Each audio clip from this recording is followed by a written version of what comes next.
2 heures de communication avec 100 SMS et 100 mégas.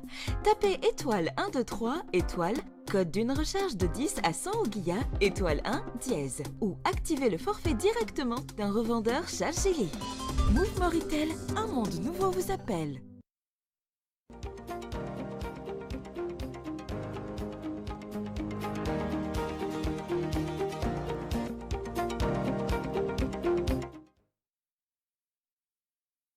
Moritel, un monde nouveau vous appelle.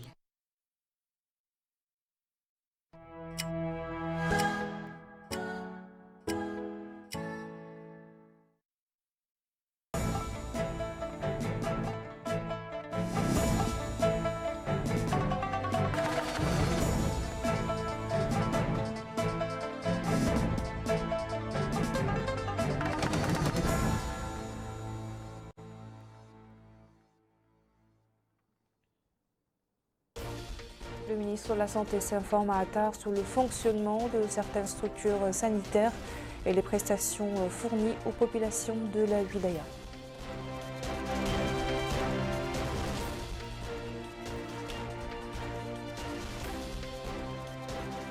Le ministre de l'Élevage inspecte à Néma des services relevant de son département et tient réunion avec les éleveurs, les élus et les cadres du Hodel Charqi.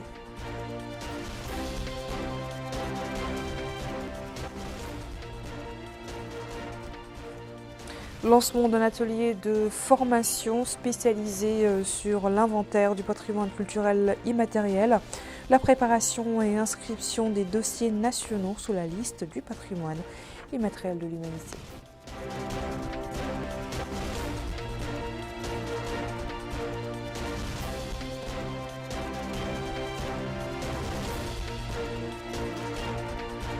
Bonsoir et merci de vous joindre à nous. Comme annoncé dans les titres de ce journal, le ministre de la Santé, Mortar Dahi, qui poursuit sa visite dans la wilaya de l'Adrar, s'est rendu ce matin au point de santé d'Amdir, au centre hospitalier d'Attar et à la direction régionale de la santé.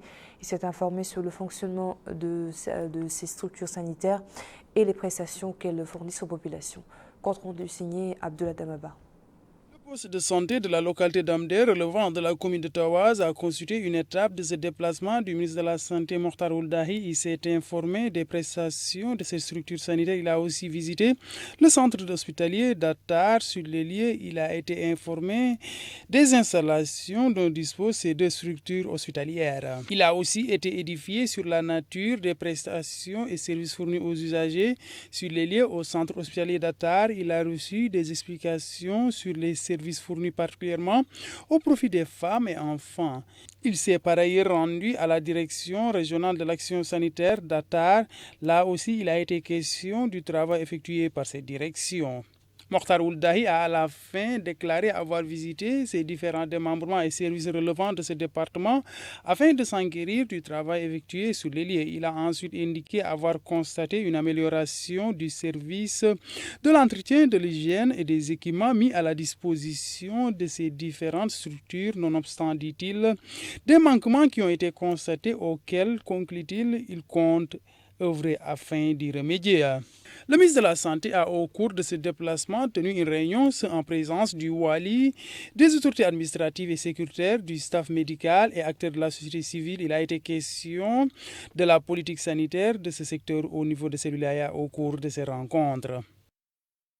Hodel Charqi, le ministre de l'Élevage, Mohamed Abdallahi Edman, a présidé hier soir dans les locaux de la délégation régionale de l'élevage à Néma une rencontre avec des représentants des éleveurs et des organisations professionnelles opérant dans le domaine. La réunion à laquelle a assisté le wali du Hodel Charqi, Isselmou Sidi, est élargie aux élus et aux cadres de la wilaya. Mohamed Khattab nous en dit plus. Au cours de cette visite qu'il entreprend dans la wilaya du Hodel Charqi, le ministre de l'Élevage, M. Mohamed Abdallahi Edman, a tenu réunion hier soir dans les locaux de la délégation régionale de l'élevage à Néma avec des représentants des éleveurs et des organisations professionnelles opérant dans le domaine, ainsi que les élus et les cadres de la wilaya. Prenant la parole à cette occasion, le ministre a indiqué que cette visite s'inscrit dans le cadre de l'intérêt qu'accorde le président de la République, M. Mohamed Ould Cheikh Al-Qazouani, visant à asseoir les bases solides d'une révolution économique dans le pays. Une vision ambitieuse, dit-il, pour l'essor du secteur et pour laquelle toutes les potentialités et tous les moyens sont mobilisés pour atteindre les objectifs recherchés. Il a souligné qu'il faut préserver le niveau actuel de développement du secteur de l'élevage et veiller à son amélioration, surtout qu'il y a un engouement nouveau pour l'élevage avec une génération montante qui veut y investir et travailler. Et cela, dit-il, créera de la concurrence parce que la rentabilité sera plus grande et elle va générer une augmentation de la valeur des produits du secteur. Il a appelé au développement des moyens de la production animale et au dépassement des méthodes anciennes, car leur rentabilité, dit-il, est limitée, notant que l'investissement dans l'élevage permet de relever le défi de la concurrence au niveau régional. Écoutant les interventions des participants à cette réunion, qui ont porté sur de nombreux sujets, le ministre a souligné que son département prévoit des campagnes nationales de vaccination qui seront lancées à la mi-novembre avec une nouvelle méthodologie. Il est à noter que le ministre avait auparavant visité la Société mauritanienne de produits laitiers où il a reçu des explications détaillées sur la situation de cette entreprise, assurant les travailleurs que leur situation va trouver une solution dans les plus brefs délais. Lancement en Nouakchott d'un atelier de formation spécialisé sur l'inventaire du patrimoine culturel immatériel et la préparation des dossiers nationaux pour leur inscription sous la liste du patrimoine immatériel de l'humanité. Cet atelier est organisé par le ministère de la Culture, de la Jeunesse et des Sports et de Relations avec le Parlement en coopération avec l'Organisation arabe pour l'éducation, la culture et la science à l'ESCO. Amine Khlila. Faire un inventaire du patrimoine culturel non matériel national, en plus de la préparation des dossiers de candidature pour son enregistrement à l'UNESCO, sont des objectifs pour lesquels a été organisé le présent atelier, réunissant des experts, des représentants du ministère de la Culture, de la Jeunesse, des Sports et des Relations avec le Parlement et des représentants de la LESCO.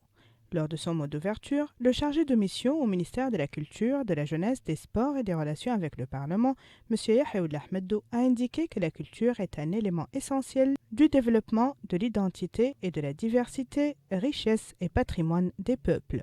Ainsi, l'atelier organisé, poursuit-il, met en exergue le rôle joué par le cadre humain dans la protection du patrimoine culturel et la redynamisation de la scène culturelle nationale, conformément au programme du président de la République, M. Mohamed Ould Cheikh Al-Qazouani, et à la déclaration de politique générale du gouvernement.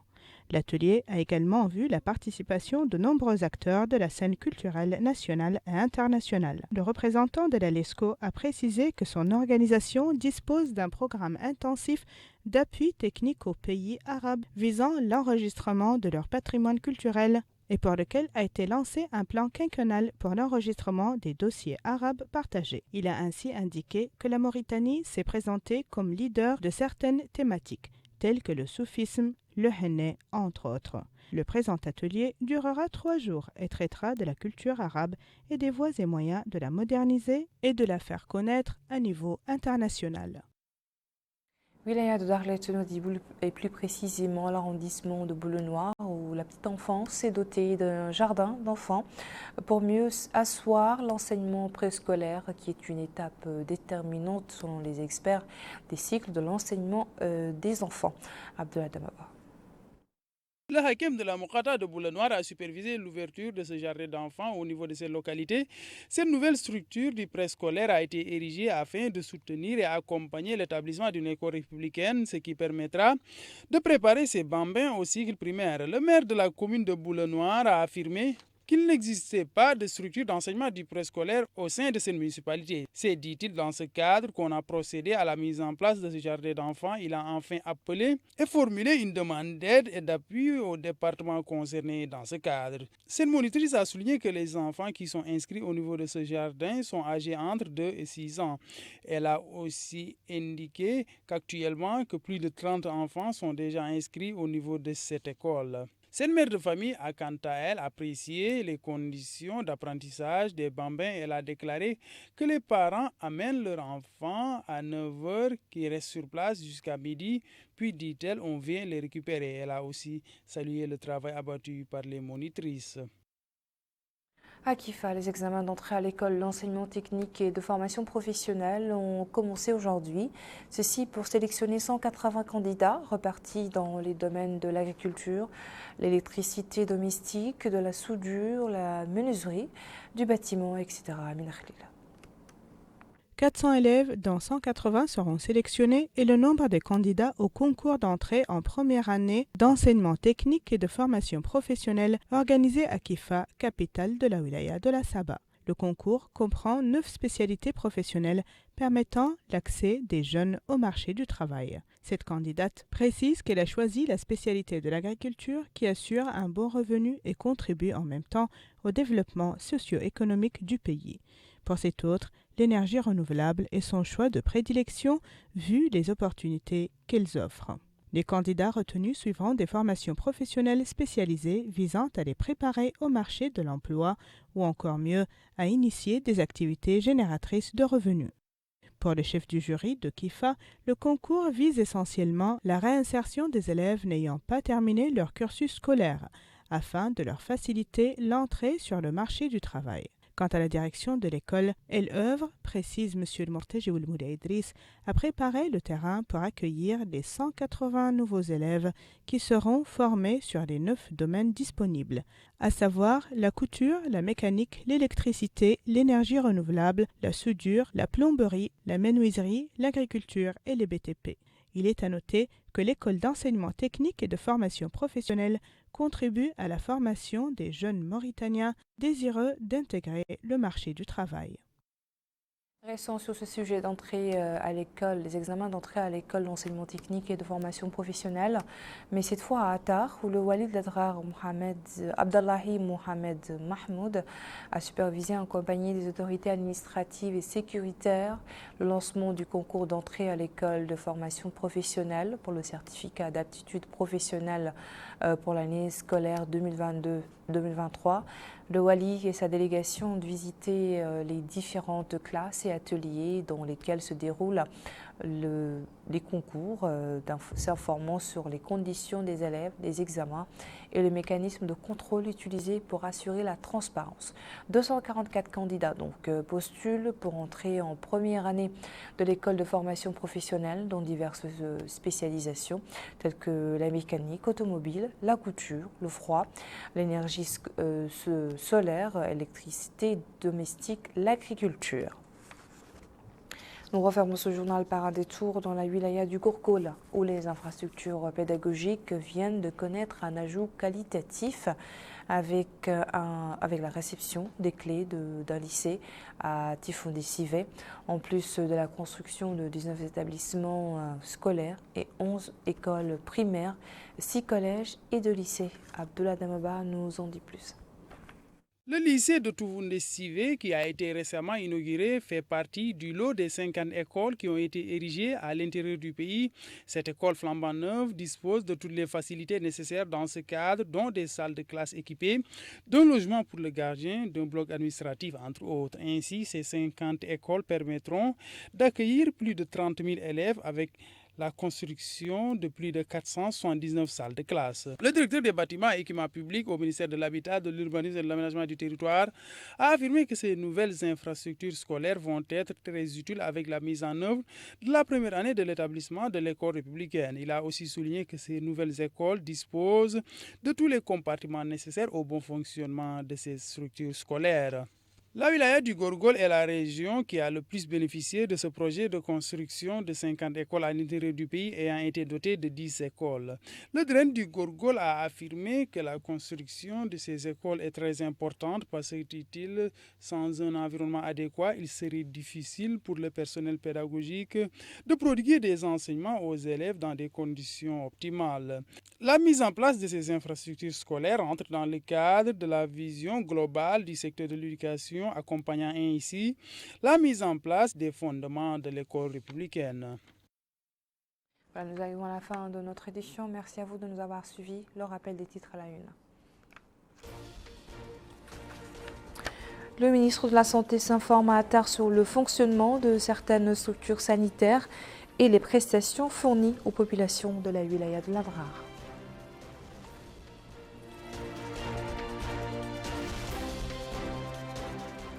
Le ministre de l'Élevage inspecte à Néma des services relevant de son département et tient réunion avec les éleveurs, les élus et les cadres du Had el-Sharqi.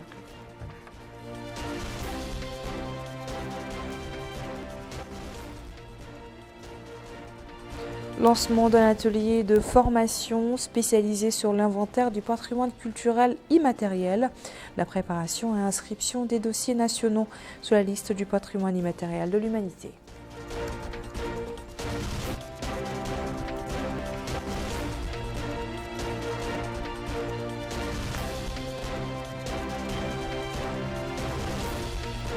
Très bonne suite de programme sur le Mauritania et bonsoir.